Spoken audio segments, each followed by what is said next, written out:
Class 10 trigonometry का काफी important question बच्चों, ये एग्जाम में आपके दिखाई दे सकता है। इस क्वेश्चन को कैसे सॉल्व करेंगे? क्वेश्चन क्या है बच्चों, हमारे पास 1 upon cos A minus cos A into 1 upon sine A minus sine A is equal to 1 upon tan A plus cot A. तो बच्चों यहां हम पहले ये देख लेते हैं कि हमारे पास जो आरएचएस है उसमें हमें कॉट और टेन चाहिए, बट यहां पर हम एक गलती कर सकते हैं कि 1 अपॉन कॉस ए को हम हो सकता है सीकेंट लिखे, है ना, सीकेंट ए लिख दे, तो ये हमसे गलती हो जाएगी, ना हम इसको कॉस ए के लिखेंगे ना इसको सेक ए लिखेंगे। तो ऐसी कंडीशन में क्या करें बच्चों, इस क्वेश्चन को सॉल्व करने में हम इसके एलएचएस में क्या करेंगे, एलसीएम लेंगे बच्चों दोनों पार्ट्स में।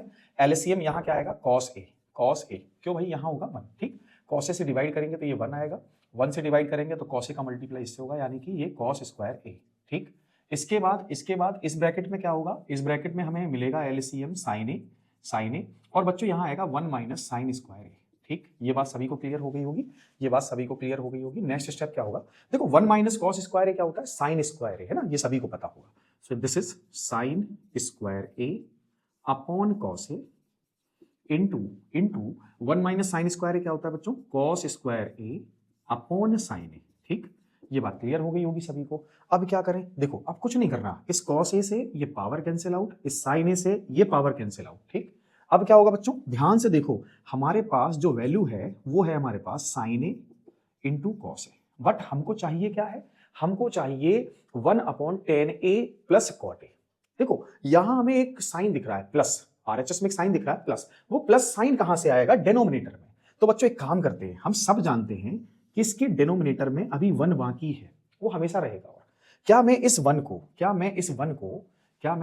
को साइन ए इंटू कॉस ए, इस 1 को बच्चों साइन स्क्वायर ए प्लस कॉस स्क्वायर ए लिख सकता हूं ना, एग्जैक्टली लिख सकता हूं।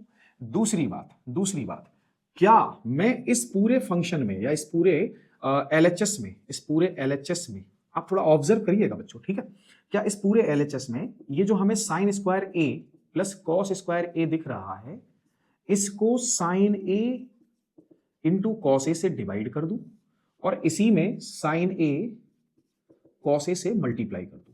इससे क्या फायदा मिलने वाला है, देखो एक तो ये साइन ए कॉस ए इन दोनों से कैंसिल आउट हो जाएंगे, क्लियर। दूसरी बात, आप खुद ऑब्जर्व करें कि ऊपर जो है न्यूमरेटर में हमें मिल गया 1, जो कि हमें चाहिए भी है, आरएचएस में हमें 1 चाहिए भी है न्यूमरेटर में। दूसरी बात बच्चों, अगर आप इसको सेपरेट डिवाइड करोगे, साइन स्क्वायर ए को साइन ए से और कॉस ए से, प्लस कॉस स्क्वायर ए को भी आप इसी से सेपरेट डिवाइड करोगे, तो आपको देखने को मिलेगा ये साइन से साइन पावर कैंसिल हो गई, ठीक, और ये कॉस से ये कॉस पावर 2 भी कैंसिल हो गया, है ना, पूरा कॉस पावर 2 नहीं, सिर्फ कॉस, ठीक। तो यहां हमें मिला क्या, साइन ए अपॉन कॉस ए, और यहां कॉस ए अपॉन साइन ए। तो साइन ए अपॉन कॉस ए क्या होता है बच्चों, हम सब जानते हैं, दैट इज 10। सो क्या मैं इसको ये लिख सकता हूं, sine A upon cos A mean 10 A plus cos A upon sine A that is cot A. So I hope बच्चों ये आपको समझ में आ गया। इसका हमने आरएचएस प्रूव कर दिया है बाय एलएचएस। सो बच्चों ये काफी इजी क्वेश्चन है, बट एग्जाम में आपके दिखाई दे सकता है, इसलिए बच्चों इसको कम से कम 2 बार जरूर सॉल्व करें। आई होप आपको इसका सॉल्यूशन क्लियर हो गया होगा। अगर वीडियो पसंद आया तो वीडियो लाइक करें, चैनल सब्सक्राइब करें, साथ ही साथ बेल आइकन जरूर दबा दें।